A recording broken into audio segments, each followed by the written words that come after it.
by 2020. But is what people should have been doing. We should not be relying on oil anymore. We should not be relying. We have so much wind. We have so much weather that could energize so many different places and sun. Impressive. It's just so fucking stupid to me. Like, it's like a lot of people don't know this. Monsters Inc. Yeah. That's what that whole story is about, that whole storyline. Oh, yeah. It's saying that you're using all this fear tactics and shitty products to get energy when you could really be using the resources that we already have at our fingertips that make us happy. And that's insanity to me. Yeah. Well, and I had an epiphany. Your dog is barking. It's not a big epiphany, and people probably already thought of this, but for me it was big. The term divide and conquer. Yeah. And I was like, oh. And then I think, what was it? Winston Churchill said, never let a catastrophe, or never let a big event go, I can't think of anything right now, unused. Yeah. Basically, like, capitalize on those moments. So we're like in a whirlwind of shitstorm stuff, right? Like COVID, fucking fires, there's all this stuff. Yeah. Racial injustice. Now, what a great way to utilize these things. I mean, it's obviously like one's affecting the other, and it's like this compiling, and it is an escalating thing. Yeah. Politicians are using this to their advantage. Oh, for sure. You know, you have, when people are angry and like, fucking, it's the cops. No, it's fucking, you know what it is? It's the liberals. It's the fucking, you want us to Black Lives Matter. Right. Now they're trying to make that whole thing too. That's a whole nother fucking mess. Well, it's, and the reality is, look out your window. Look at your neighbors. Look at people in the face. Mm-hmm. Are they trying to kill you right now? No. Mm-hmm. The majority of people are good people.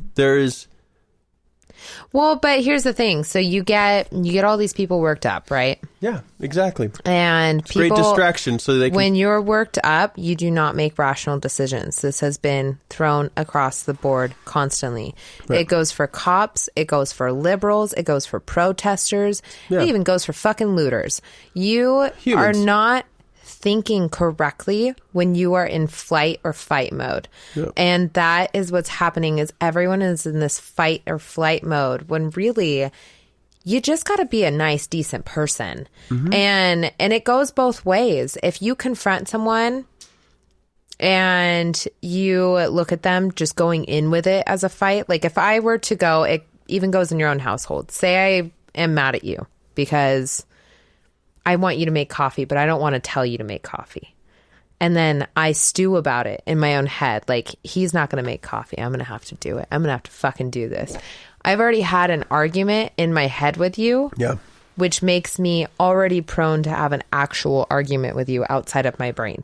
And then, yeah, right. Like, you're building up this moment, and then I go, wait, we don't have any coffee? And then you're like, what the fuck, you son of a bitch? And and it unravels into this ridiculousness that could have been avoided if I just would have been like, can you pick up coffee on the way home from work? Or can you make the coffee while I brush my teeth? Like, if I would just ask you, you would probably be like, fuck yeah, that's fine, I'll do it. Wouldn't matter. Yeah. But because I sit there and I'm just thinking, that's an unhealthy way to get something done. Is to just stew on something and assume someone knows that you're pissed off at them because they're not doing what you want them to do that you haven't even fucking said. Like, and I just feel like everyone is at each other's throats because if you say you're a Democrat, a Republican will attack you. Yeah. If you say you're a Republican, a Democrat that is very strong thinking is going to attack you.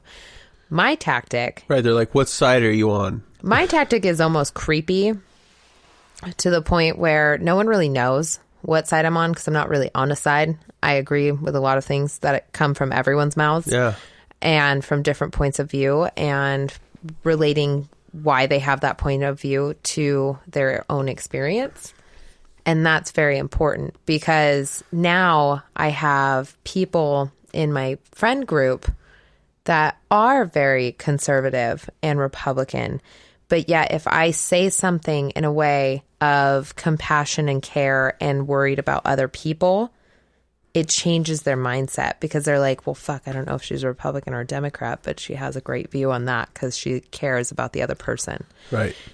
And that is a way to approach it. Everyone is human. Everyone comes from a certain background.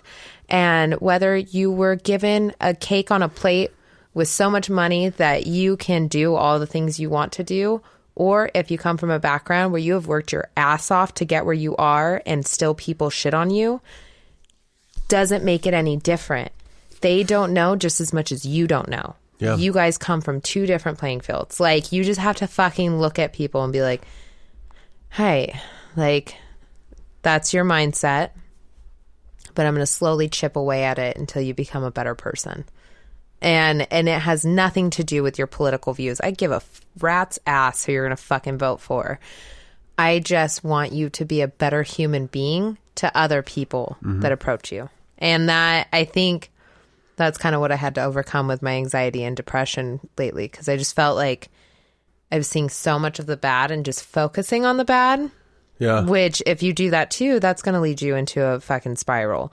You have to focus. And I'm not saying if you're racist in this day and age, you're an idiot. I will say that. Yeah, 100%. obviously. Like, I do not agree with anyone being racist. I do not agree with anyone thinking that someone shouldn't get married because they're of the same sex. Equality for all means fucking all. Everyone gets a blanket of everything that is the same. Here's what the media doesn't tell you. But women and men aren't even equal. And we can't argue that either, because there's a lot of things that men can do that women can't. Well, and the thing is. And it's not that you can't do it. It's just that most women are not going to become welders. Most women are not going to become these fucking heavy machinery workers. Most men don't want to become ballerina dancers. Or estheticians. Right. A lot of them don't want to do that, even though... Statistically, it's just a thing. Oddly enough, men have a great eye for nails and doing hair, especially like carpenters. Any field where you're doing like quality control, you're fantastic at being you could have a field of doing nails and waxing and shit like that. Here's my point though, is like, we have this idea in our heads from media and what people tell us. And how many fucking actual racists do you know? Honestly, honestly, people who are actually genuinely racist. Probably one. I know one. You know one racist person. I know one racist person. How many people do you know? And not... How many people do you know? Like, you know but it's really hundreds not, of people, right? It's not the racist... Well, no, that's not true. I probably know... Well, I don't know them, but like, there's some of my family members in Tennessee that... You feel like they might be a little racist. Oh, they're part of the Ku Klux Klan, my friend. So they could be racist. I've never talked to that side of my family. Yeah. None of them know me, and I do not know them. And I will never find them and try to be friends with them. Here's a trigger warning for people. People in the Ku Klux Klan have a right to speak. Oh, for sure. And this is like our freedom of speech. But that's why I really want to have our friend on here. I can't say her name. Oh, yeah. But I want to have our friend F on the podcast because she can break it down. Legally, constitutionally break it down on why we should not silence the groups we are trying to silence. Because the minute you silence people, we become North Korea. Everyone's going to be silenced. Exactly. Like, so once you open that door, the floodgates. Basically, you're saying, well, that speech is bad. Okay, so who says what speech is bad? So you have a committee who says this speech is bad. Yeah. Okay, what if you say something that crosses that line because they decided it was bad? You can't have... It's either freedom for all or no freedom at all. You can't have your cake and eat it too. Exactly. That's all I'm saying. You have to have, and here's the thing, this is what the beauty is that you have these people that have been stuck in their ways, that are racist, that are so fucking weird-minded. And it's a small percentage of people. That's my point. They're not a left or right. It's just they're a fucking freakish group of people that have been raised to think this is how they should think. Yeah. And what's beautiful, though, is that there's so many people unlike them that eventually some of them change their minds. Some of them grow. And that's another thing. That's my other issue with people is this whole whistleblowing, this whole fucking let's point fingers. We've all been fucking blinded. We've all turned a blind eye to something once in our life that we should not have. So for you, this is also going to be a trigger warning because the hashtag Me Too movement has ruined a lot of people's fucking careers. Yeah. And I understand that, yes, there are real cases For better and there or worse. are real people out there that have fucked over people and touched people wrongfully and pressed themselves on them. Weinstein should be in prison forever. However, some of these people, like Chris D'Elia's accuser, fucking what's his name's accuser? Brian Callen? Yes, like... You're fucking up genuine people's lives. They made an accident at one point that made you feel uncomfortable by not touching you, by not filling you up, by not fucking you. But by saying something, they made you feel so uncomfortable that you wanted to hashtag Me Too them. You know how that takes away the power from hashtag Me Too for people that are real and for people that have really gone through something? But then you're going to look at Joe Biden whispering in a bunch of girls' ears and say, just guy, it's fine. He's old. Like, fuck off. There's so many fucking circumstances where this happens, where it's an old man and people are like, he's old and senile. Fuck that. I don't give a fuck. Like, you cannot just go around saying hashtag Me Too. This person made me feel uncomfortable because they reached out to me on Twitter when I looked like I was a fucking 50-year-old because I had so much makeup on my face. And you happen to be 13.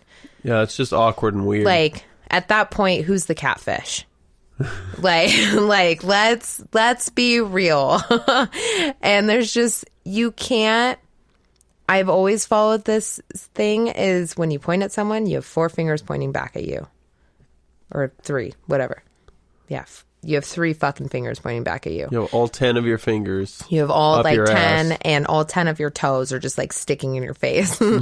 But that's my issue. Like always look at 1, is this productive? 2, who am I hurting in this? 3, am I healing from it?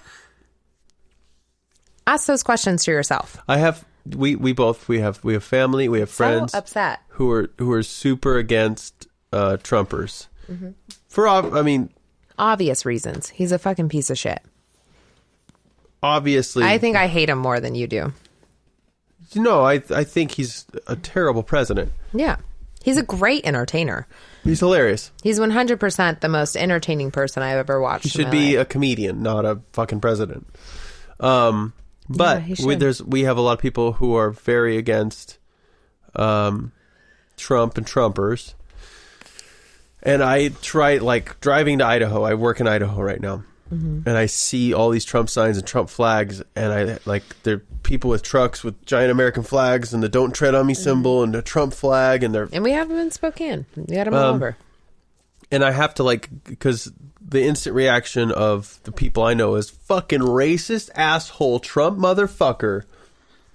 And that's not necessarily true. Yeah. Are there racists who love Trump? Fucking absolutely. 100%. But the majority of these people, they think that Trump has, and what kind of floors me. But let me make my point. Oh yeah, sorry. So my point. It's probably the same point I was going to say. Probably. It's the Bible thing. Mm-hmm. People pick what they want out of the Bible and they go. So what is that? Evangelicals? Evangelicals. Why do I say evangelicals? That's one way to say it, I guess. They have that kind of view on things because it's like, you shouldn't covet thy neighbor's wife, but you can sell your daughter if there's a goat in the transaction. They don't fucking follow those rules. It's a very conservative, anti-abortion There's a lot of anti-gay marriage. There's a lot of things that are in the Bible that people don't stand for. Right. But they filter what they want out of the Bible, right? Mm-hmm.